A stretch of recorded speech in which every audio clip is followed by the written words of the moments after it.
Hi, Dr. Luck from Fort Dental. You've probably just woken up from a nice nap after having your wisdom teeth removed. There are a lot of different ways this surgery can go. We'll usually tell your guardian, whoever picked you up, some of the more details, and a lot of this stuff is in paper, but I just wanted to be the first one to kind of cover some of the basics in case you did have questions. One, some post-op things with your anesthesia that you had. If you were doing IV sedation, we want to make sure, even if you're feeling great, that you're not driving or operating heavy machinery or making any big life-changing decisions for about 24 hours.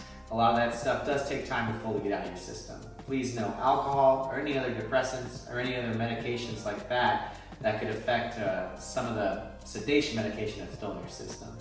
All right, so other than the sedation, the other part of the puzzle is going to be your post-op for pain. We're always going to expect the first 48 hours to have a good bit of soreness and a good bit of swelling. All right, that's going to depend on how much bone we had to remove, basically how involved the surgery was. Some people are a little bit different too. It may not have been that tough a surgery, but you may have a lot of swelling. There's going to be 4 basic things that you want to do to kind of make it as easy as possible for you. So 1, stay on top of your non-steroidal anti-inflammatories. So that's your 3 Advil, 600 milligrams, plus 2 Tylenol, about 650.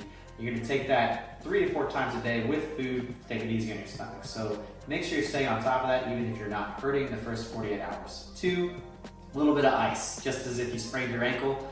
Ice on and off, 20 minutes on, 20 minutes off during those first 48 hours will really help. 3, you're going to avoid dry socket. The best way to do that is stay away from any sort of suction.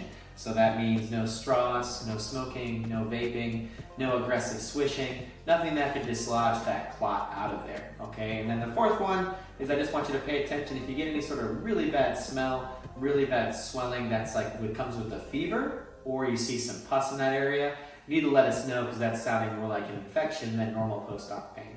So again, make sure you're taking your medication over the counter. Make sure you're not doing any sort of suction or anything like that to pull out the dry socket. Make sure you call us if you have any sort of pus or infection. And other than that, just know that we're here for you, and it's going to be tough, but you'll make it through it.